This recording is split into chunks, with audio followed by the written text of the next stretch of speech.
अस्सलाम वालेकुम students, welcome to कैंपस.पी के स्टूडेंट्स। उम्मीद करता हूँ कि आप सब खैरियत से होंगे, ठीक ठाक होंगे और आपने ख़ुद को घर में क्वारंटाइन किया होगा बेटा कोरोना की वबा की वजह से। मैं रोज़ाना बेटा अपने बच्चों को मैसेज देता हूँ, बेटा आपने ख़ुद भी इससे महफूज रहना है और दूसरों को भी इससे महफूज रखना है। बेटा आप पढ़े लिखे इंसान हैं, आप पढ़े लिखे हैं, आप दूसरों को समझा सकते हैं। काइंडली अपने रिश्तेदारों और अपने पेरेंट्स को समझाया करें कि ये वाकई एक वबा है जो बड़ी जानलेवा है बेटा, जो दूसरों से फैलती है।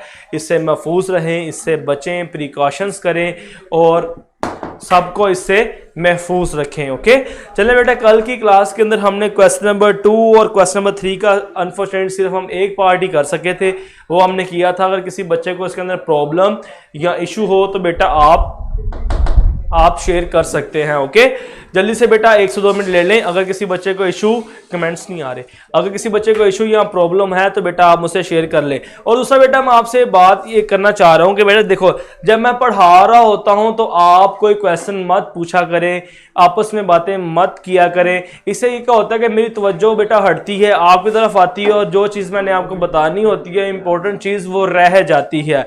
इसलिए काइंडली जब मैं कोई कॉन्सेप्ट बता रहा हूँ, जो कोई क्वेश्चन सॉल्व करवा रहा हूँ, तो आपस में बातें मत किया करें, आपस में ना ही कोई क्वेश्चन मुझसे पूछा करें। जब मैं कोई क्वेश्चन करवा लेता हूं तो आपको पता है मैं हर स्टेप के बाद खुद आपसे पूछता हूं, बेटा क्लियर है आपको, कोई क्वेश्चन तो नहीं है। जब मैं आपसे पूछूं तो तब आप ऑफ कोर्स क्वेश्चन करें, मगर जब मैं पढ़ा रहा हूं तो तब बेटा आपस में ना बातें किया करें, ना कोई क्वेश्चन पूछा करें। ओके, तो इससे बेटा होता क्या है, टाइम का ज़िया होता है, आप भी लेक्चर पे फोकस नहीं कर पाते, जो बच्चे सुन रहे होते हैं उनको भी डिस्टर्बेंस आती है लेक्चर सुनने में।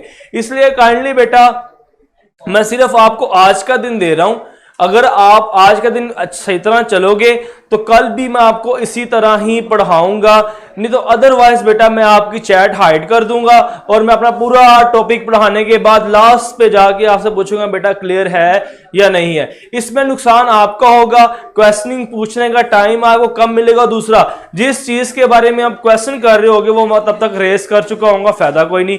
इसलिए बेटा जब मैं पढ़ा रहा हूं तो आपने आपस में बातें कम करनी है, बल्कि करनी ही नहीं है, और कोई क्वेश्चन भी नहीं आपने पूछना, ताकि लेक्चर के दौरान कोई डिस्टर्बेंस पैदा ना हो, डिस्टर्बेंस क्रिएट ना हो, कोई मेस क्रिएट ना हो। ओके, तो जब मैं पढ़ा लेता हूं बेटा, जब कोई टॉपिक आपको समझा देता हूं तो मैं खुद आपसे कहता हूं अब किसी बच्चे का क्वेश्चन हो, कोई इशू हो तो आप मुझसे कर सकते हैं। ओके, तो बेटा आज मैं जब लेक्चर शुरू करूंगा, जब पढ़ाऊंगा, तो अब आप आपस में बातें बिल्कुल नहीं करेंगे।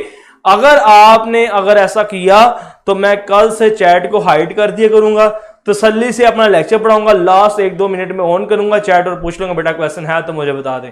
इससे नुकसान आपका होगा, मेरा नुकसान कोई नहीं होगा। चलें बेटा, छोड़ें बातें सारी, अब हम स्टार्ट करते हैं अपने लेक्चर को।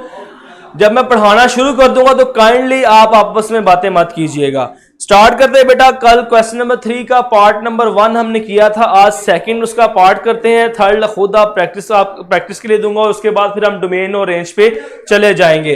क्वेश्चन नंबर 3 का बेटा पार्ट नंबर आपके पास 2 है, पार्ट नंबर B है। उसमें क्या कहता है, पहले मैं स्टेटमेंट लिखता हूं क्योंकि क्वेश्चन नंबर 2 का बेटा आपके 3 का पार्ट नंबर B है, the area A of a circle, the area A of a circle as a function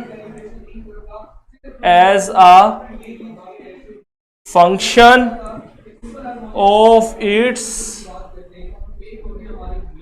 circumference C।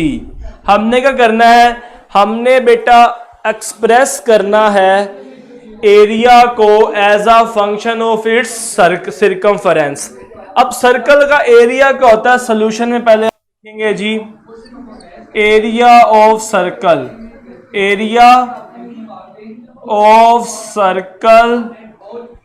A is equal to होता है जी आपके पास पाई आर का square, A is equal to आ जाएगा आपके पास पाई आर स्क्वायर। इसे बोल दें इक्वेशन नंबर 1। सर्कल का एरिया आपको पता है, सर्कल का एरिया लिख दिया। उसके बाद सिरकमफेरेंस ऑफ अ सर्कल भी आपको बेटा पता है, बचपन में आप पढ़ते आ रहे हो। Circumference of circle C is equal होता है जी 2 pi r. C is equal to 2 pi r, इसे बोल दें आप इक्वेशन नंबर 2। अब आप जरा क्वेश्चन को देखें। क्वेश्चन में कहता है area of a circle as a function of circumference. ये कल मैं आपको बता रहा था, सारा कॉन्सेप्ट समझाया था, मैं एक बार रिपीट कर देता हूं आपको, कल बच्चे बातों में मसरूफ थे, वो सही सीख नहीं सके इसको। देखें लिखा हुआ बेटा, अगर आपके पास y is equal to F of X, इसका मतलब है y as a function of x। आपके पास जो y है वो राइट हैंड साइड पे आएगा, x आपके पास आ जाएगा जी, sorry y left hand side पे, x आपके पास आ जाएगा राइट हैंड साइड पे। y as a function of x। अगर ये लिखा हो आपके पास u is equal to F of t, मतलब u as a function of t, u function है t का। इस तरह यहां पे देखें लिखा हुआ है जी area a as a function of its circumference, मतलब हमने कुछ बनाना है, a is equal to F of c, area a as a function of circumference. c आपके पास राइट हैंड साइड पे आए और a आपके पास लेफ्ट हैंड साइड पे आए, तो क्या करना है बेटा, आपने यहां से r की वैल्यू निकाल के यहां पुट कर दें, आपके पास आ जाएगा। आप लिखें जी फ्रॉम इक्वेशन टू आपके पास c is equal to 2 pi r की वैल्यू निकालें, c over 2 pi is equal to r, put in 1 आपके पास क्या है, 1 है जी आपके पास a is equal to pi r square, a is equal to pi r की वैल्यू c ओवर 2 पाई ऊपर स्क्वायर आ जाएगा आपके पास, a इज इक्वल टू आ जाएगा आपके पास pi into C square over 2 to ज़ा 4 पाई स्क्वायर, ये स्क्वायर इस पाई से कैंसिल हो जाएगा, a is equal to C square over 4 pi आपके पास आंसर आ जाएगा। ये आपके पास आ गया area as a function of c, area as a function of circumference. जी स्टूडेंट्स, अब आप कमेंट कर सकते हैं, अगर सारे बच्चों को क्लियर है तो बताएं, अगर किसी बच्चे को क्लियर है, किसी पॉइंट में इशू है तो बेटा आप मुझसे शेयर कर सकते हैं। हरी अप अभी शेयर कर लें, आपके पास 2 मिनट है। सारे बच्चों को क्लियर है तो मुझे क्लियर का मैसेज कर दें, अगर किसी बच्चे को कोई इशू है तो आप मुझसे कमेंट में क्वेश्चन पूछ सकते हैं। हरी अब जल्दी कीजिएगा बच्चों,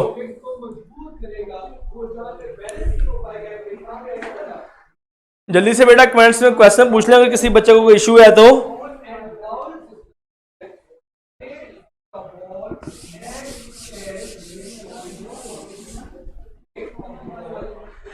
अफाक बेटा सिरकमफेरेंस आपके पास होता है ये सर्कल की बाउंड्री सारी, आप यहां से स्टार्ट हो, ये आपके पास एक रोटेशन, सर्कल की एक रोटेशन को आप सिरकमफेरेंस बोलते हो।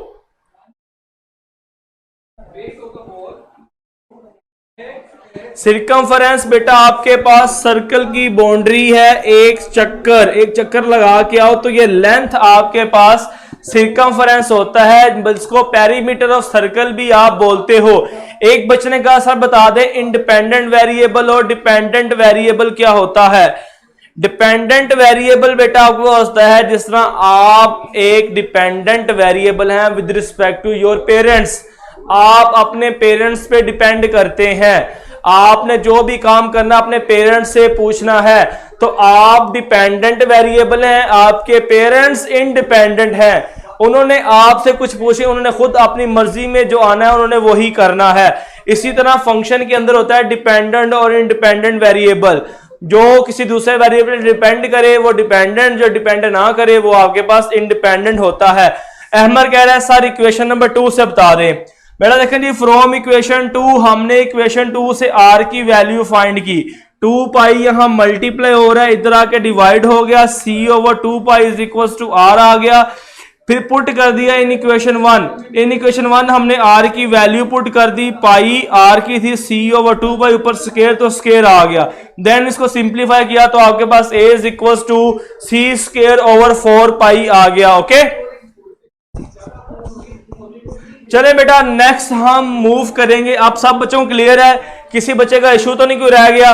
फ्रॉम इक्वेशन 2 से मैंने आपको अगेन बता दिया, जस्ट यहां पे एरिया ऑफ सर्कल यूज हुआ है और area of circumference of circle का फार्मूला यूज किया जो आपने 6-7 क्लासेस में बेटा पढ़ रखा था, एरिया ऑफ सर्कल और सर्कमफ्रेंस ऑफ सर्कल। अब बेटा सबको क्लियर है? राफे एमर आप सबको क्लियर है बेटा? अवैस बेटे को भी समझ आई है? उसके बाद बेटा हम क्वेश्चन नंबर 4 स्टार्ट करेंगे। Question number 4 most important question, और थोड़ा सा ट्रिक्स भी आपको साथ बताऊंगा कि आप डोमेन और रेंज किस तरह फाइंड करोगे। आपके पास क्वेश्चन नंबर 4 में कहता है डोमेन और रेंज फाइंड करो।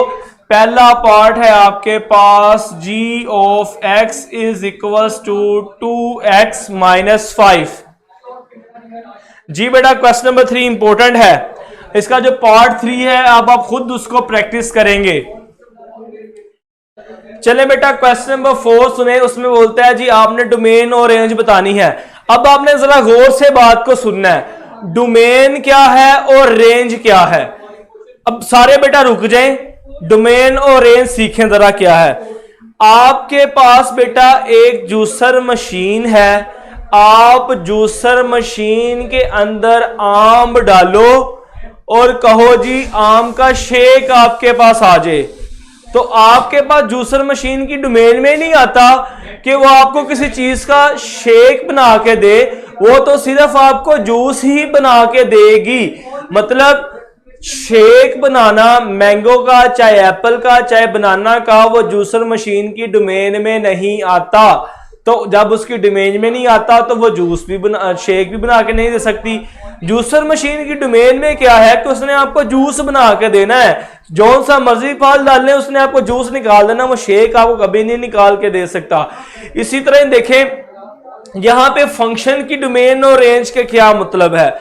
आपके पास बेटा फंक्शन लिखा हो जी f of x is equal to 1 over x, f of x is equal to 1 over x। अब यहां पे फंक्शन की डोमेन में क्या मतलब है, आप फंक्शन की डोमेन हमेशा चेक करोगे इस रियल लाइन से। रियल लाइन क्या होती है, ये आपके पास 0, इस तरफ आपके पास सारे पॉजिटिव नंबर और इस तरफ आपके पास सारे नेगेटिव नंबर, ये आपके पास एक रियल लाइन है। आपने सारे नंबर्स इस फंक्शन में पुट करने होते हैं, जिनको पुट करने से आपके पास एक आंसर आए, आपके पास इन्फिनिटी ना आए, आपके पास अनडिफाइंड फॉर्म ना बने, तो वो वैल्यू फंक्शन की डोमेन में चले जाएगी। और जिनको पुट करने से आपके पास आंसर अनडिफाइंड आ जाए तो वो वैल्यू फंक्शन की डोमेन से निकल जाएगी, बाहर चले जाएगी। अब देखो यहां पे अगर मैं यहां से 0 पुट करता हूं तो आपके पास आता है जी f of 0 is equal to 1 over 0, आपके पास आंसर आ गया इन्फिनिटी। 1 ओवर 0 होता है इन्फिनिटी, तो 0 इस फंक्शन की डोमेन में नहीं है, 0 काट देंगे हम, 0 इसकी डोमेन में नहीं आएगा। आगे बेटा आप 1 पुट करो तो आपके पास f of 1 is equal to 1 over 1, answer 1 आ जाएगा।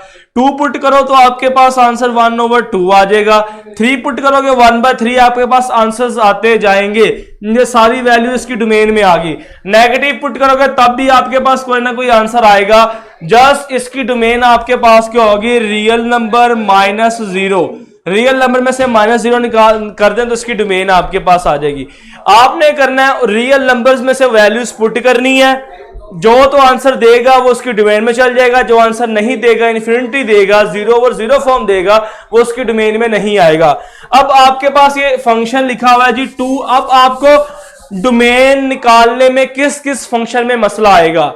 अगर आपके पास कोई फंक्शन डिनोमिनेटर में होगा और आपके पास अंडर रूट में वैल्यू होगी, इन फंक्शंस पे आपको मसला आएगा, उसकी डोमेन आपके पास रियल नंबर नहीं होगी।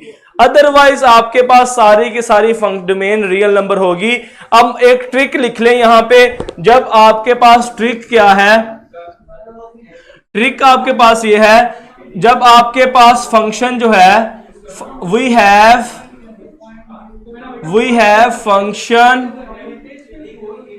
Function in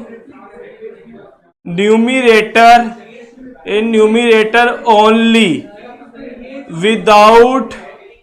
without square root then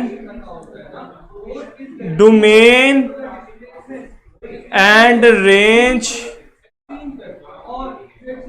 always real number. जब भी बेटा आपके पास फंक्शन एक नोमिनेटर में होगा, डिनोमिनेटर में कोई वैल्यू नहीं होगी, तो आपके पास उसकी डोमेन और उसकी रेंज हमेशा रियल नंबर होगी। डोमेन भी आपके पास डोमेन ऑफ जी आपके पास बेटा रियल नंबर, और रेंज भी आपके पास क्या होगी, रेंज ऑफ जी भी आपके पास क्या आ जाएगी, रियल नंबर। जी बेटा जल्दी से बताएं, ये ट्रिक समझ आ गया आपको? जब फंक्शन सिर्फ आपके पास नोमिनेटर में होगा और ऊपर अंडर रूट भी नहीं होगा, तो ऐसे फंक्शंस की डोमेन हमेशा आपके पास रियल नंबर और रेंज भी आपके पास हमेशा क्या होगी, रियल नंबर होगी। ओके, क्लियर बेटा? सब बच्चों को क्लियर है? इस तरह के फंक्शन अगर आपके पास आ जाएं तो आप आराम से डोमेन और रेंज बता देंगे।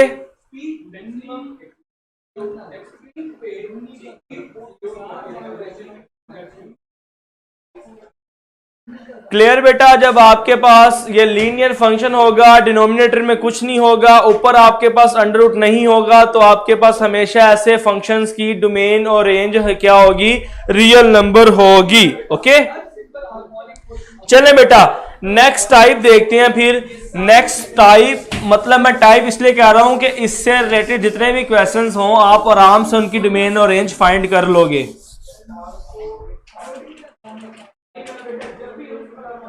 हसन बेटा समझ इसलिए नहीं आई क्योंकि आप फोकस नहीं कर रहे होगे। फोकस करोगे तो समझ आएगी, अदरवाइज समझ नहीं आएगी। अब जरा सेकंड पार्ट देखें इसका। बेटा इसका आपने सिर्फ डोमेन और रेंज ही बतानी, कौन सा इसको सॉल्व करना है। तो बेटा ये एग्जांपल लिखिए आपके पास 2x - 5, आपके पास फंक्शन है जी f of x is equal to 4x + 7। इसकी डोमेन आपके पास रियल नंबर, इसकी रेंज भी आपके पास रियल नंबर। जब कोई फंक्शन आपके पास सिर्फ नोमिनेटर में होगा, डिनोमिनेटर में कुछ भी नहीं होगा और नोमिनेटर में स्क्वायर रूट भी नहीं होगा, तो आपके पास उसकी रेंज और डोमेन आपके पास सारे के सारे रियल नंबर्स होगी। ओके, अब नेक्स्ट देखें बेटा, इसका पार्ट नंबर 2 करते हैं। पार्ट नंबर 2 करें, आपको और क्लियर हो जाएगा। जी इरफान बेटा ये एग्जांपल दी तो है। नेक्स्ट देखें आगे पास है जी g of x is equal to x² - 4 under root. आपने इसकी डोमेन और रेंज बतानी है। आपके पास जब भी अंडर रूट के अंदर वैल्यू हो, जब भी आपके पास अंडर रूट के अंदर वैल्यू हो, उसकी डोमेन और रेंज आपने बतानी हो। क्या करना है आपने बेटा अंडर रूट के अंदर जो फंक्शन होगा उसको लिख लेना है x² - 4 greater than equals to 0। जब भी आपने अंडर रूट वाले वैल्यू फंक्शन की डोमेन और रेंज बतानी है तो क्या करना है, आपने इस तरह के फंक्शन को लिख लेना है under root x² - 4 greater than equals to 0। इसको सॉल्व करें, आपके पास आएगा x² greater than equals to 4, दोनों तरफ स्क्वायर रूट लें, आपके पास आएगा x आपके पास x की वैल्यू आएगी ग्रेटर देन इक्वल्स टू +-4, मतलब आपके पास वैल्यू आ जाएगी -4 less than equals to x less than equals to 4। Plus minus आएगा ना, -4 और 4 आपके पास आ जाएगा। आपके पास एक ग्राफिकली देखें, ये आपके पास बनता है 0, यहां 4 लिख लें, यहां -4 लिख लें, ये आपके पास -∞ और ये आपके पास आ जाएगा ∞। अब आपके पास इसकी जो डोमेन बनेगी ये -4 से लेके 4 तक ये वैल्यूज निकाल दें, बाकी इसकी डोमेन आ जाएगी। देखें -∞ टू -4, -4 के ऊपर इक्वल लगा तो यहां पे आएगी क्लोज ब्रैकेट यूनियन, देन 4 से आपके पास ∞। ये आपके पास आ गई इसकी डोमेन। ओके बेटा जल्दी बताएं, समझ आया है? आपने क्या करना है, जब भी स्क्वायर रूट के अंदर आपके पास फंक्शन होगा आप इसको लिख लोगे ग्रेटर देन इक्वल्स टू 0, यहां से इसको सोल्व करोगे, आपके पास आ गया -4 less than equals to x less than equals to 4। आपके पास रियल लाइन में से ये नंबर्स निकल जाएंगे, बाकी जो नंबर्स बचेंगे वो इसकी डोमेन में चले जाएंगे। आपके पास -∞ से लेके -4 आ गया, यूनियन 4 से लेके इन्फिनिटी आ गया।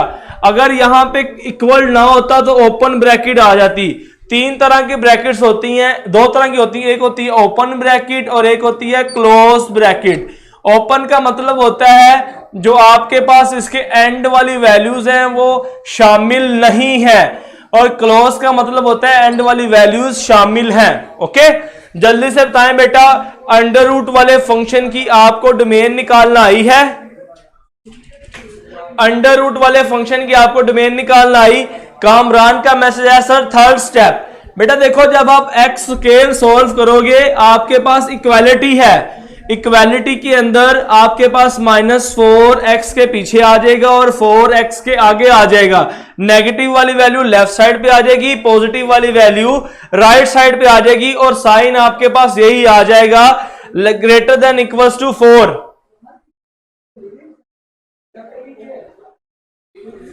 जी बेटा, तो दोनों तरफ स्क्वायर रूट लोगे आप यहां पे, x का स्क्वायर रूट इक्वल्स टू 4 का स्क्वायर रूट।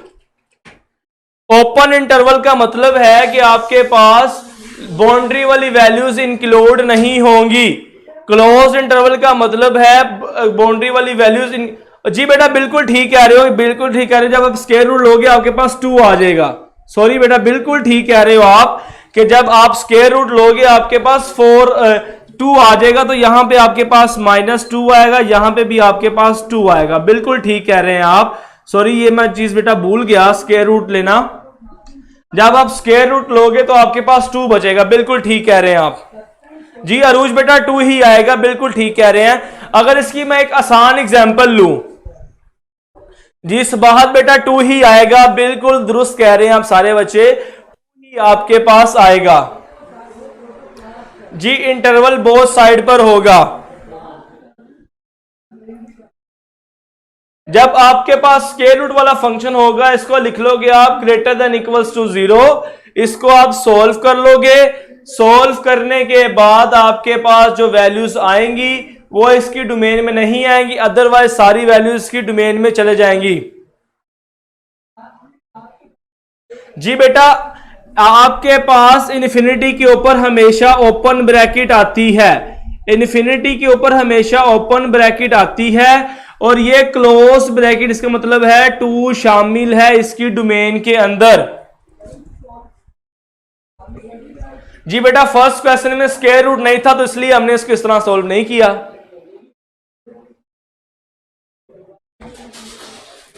चले बेटा, एक इसको छोड़े, एक आसान एग्जांपल लेते ताकि आपको समझ आ जाए। इसको जरा छोड़े, जरा इसको यहीं पे छोड़े। इसका क्वेश्चन आप देखें जी, आपके पास अगर ये आ जाए, आपके पास क्वेश्चन है g of x is equals to under root x plus 2।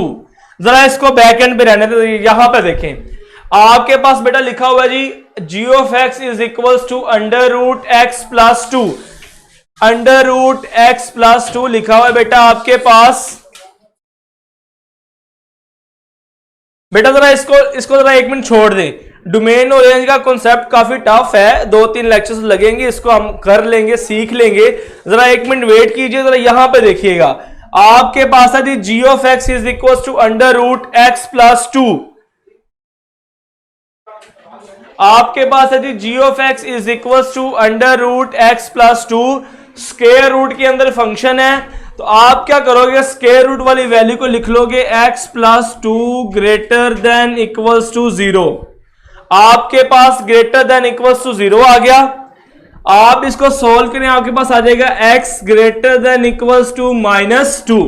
जरा इसको रियल लाइन पे जरा ड्रॉ करें, आपके पास क्या आता है 0 -1 -2 -3 सॉरी 1 2 और 3 आ जाएगा। लिखा हुआ है जी x greater than equals to -2। जो x की वैल्यू है वो ग्रेटर देन और इक्वल्स टू -2 है, मतलब आपके पास -2 से x की वैल्यू सारी क्या है, बड़ी वैल्यूज है। यहां पे क्लोज ब्रैकेट क्यू है कि बेटा यहां पे इक्वल्स टू है। अब इसकी जो डोमेन बनेगी आपके पास आएगी domain of G of x is equals to -2 to positive infinity. ये इसकी डोमेन आपके पास आ गई। देखें अगर आपके पास x+2 था, आपने इसको रखा x+2 greater than equals to 0, 2 को इस तरफ ले गया, आपके पास आ गया -2। इसको रियल लाइन पे ड्रा किया तो आपके पास इसकी डोमेन आ गई -2 से लेके पॉजिटिव इन्फिनिटी। अब यहां पे क्लोज ब्रैकेट है क्योंकि इक्वल्स टू है। अगर बेटा यहां पे इक्वल्स टू ना होता तो आपके पास इसकी डोमेन आती -2 टू इन्फिनिटी, यहां पे भी ओपन ब्रैकेट आ जाती।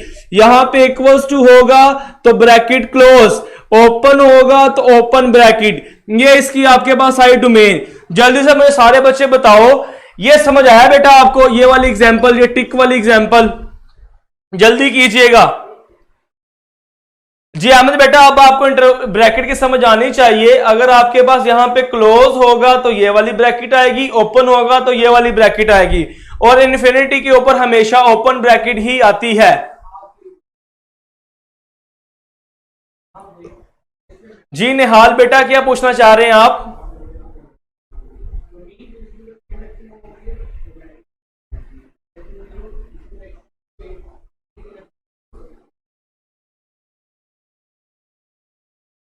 ये एग्जाम्पल जो मैं लिखी है टिक वाली सबको क्लियर है बेटा?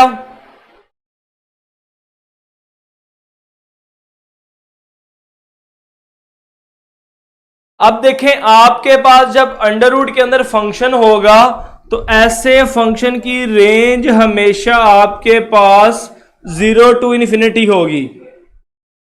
ऐसे फंक्शन की डोमेन हमेशा आपके पास 0 टू इन्फिनिटी होगी। जब स्क्वायर रूट के अंदर फंक्शन होगा तो ऐसे फंक्शन की आपके पास रेंज हमेशा 0 टू इन्फिनिटी होगी। ओके जी बेटा बता रहा हूं इरफान बेटा, स्क्वायर रूट वाले फंक्शन की डोमेन हमेशा रेंज आपके पास हमेशा 0 टू इन्फिनिटी होगी। यहां पे भी इसकी जो रेंज होगी आपके पास 0 टू इन्फिनिटी होगी। इस तरह के क्वेश्चन की हम प्रैक्टिस कल इंशाल्लाह और करेंगे। इसको अभी आप पेंडिंग रहने दें, इसकी हम अभी और प्रैक्टिस करेंगे। इस तरह के क्वेश्चंस मैं और भी लेके आऊंगा ताकि आपको क्लियर हो सके। यहां तक अभी आप रख ले √x+2 की आप डोमेन किस तरह निकालोगे, और कल मैं आपको बताऊंगा कि हम ग्रेटर देन इक्वल्स टू 0 क्यों रख रहे हैं, और इस तरह के फंक्शन की रेंज हमेशा 0 टू इन्फिनिटी ही क्यों आती है। इस पे हम कल बात करेंगे और फिर हम फर्दर चलेंगे। इसको भी पेंडिंग रहने दें, इसका कॉन्सेप्ट आपको इंशाल्लाह मैं सिखाऊंगा दोबारा अगेन। चले बेटा सारे बच्चों को क्लियर है? ये वाली एग्जांपल सबको क्लियर है? ये जो इसको पेंडिंग रहने दें, इसको हम कल इंशाल्लाह अगेन करेंगे। जी नहाल बेटा मैं मैसेज पढ़ लेता हूं। जी नहाल बेटा मैं मैसेज पढ़ लेता हूं आपका। समन बेटा ब्रैकेट के अंदर क्या है देखो, जरा आप इसको गौर से सुनिएगा। सारे बच्चे इनको ब्रैकेट के समझने जरा सुन लें। बेटा आपके पास दो तरह की ब्रैकेट है। एक आपके पास ये ओपन, इसे बोलते हैं ओपन ब्रैकेट, इसे क्या बोलते हैं? ओपन।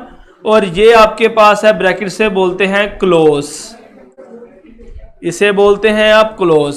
ये ओपन ब्रैकेट का फंक्शन क्या होता है कि इसके लास्ट पे, मतलब ये मैं ऐसे लिखता हूं जी 2 और 4, इस ब्रैकेट का मतलब है ये 2 शामिल नहीं है, मगर 2 से आगे वाली वैल्यू 2.1 शामिल है, 2 शामिल नहीं है। इस 4 का मतलब है 4 शामिल नहीं है मगर 3.99 शामिल है। इस ओपन ब्रैकेट पे जो लास्ट वाली वैल्यूज होती हैं वो शामिल नहीं होती हैं, उससे बिल्कुल जो साथ वाली वैल्यूज हैं वो शामिल होती हैं। क्लोज ब्रैकेट का मतलब क्या होता है, ये 2 और 4 है, 2 भी इसके अंदर शामिल है और 4 भी इसके अंदर शामिल है। ओके समन बेटा आप समझ आया आपको कि आपके पास ये 2 और 4 क्लोज ब्रैकेट का मतलब क्या है और ये ओपन ब्रैकेट का मतलब क्या है। अमार बेटा मुझे पता है सिलेबस बड़ा स्लो है बेटा, ये डोमेन और रेंज का जो टॉपिक होता है इसको स्लो ही पढ़ाया जाता है, ये थोड़ा डिफिकल्ट टॉपिक है। जब कोई आसान आप देखेंगे सिलेबस पर जल्दी कवर होना शुरू हो जाएगा, कुछ दिनों में वेट है, अभी तो क्लासेस स्टार्ट हुई हैं। चलिए बेटा आपका टेस्ट स्टार्ट करते हैं।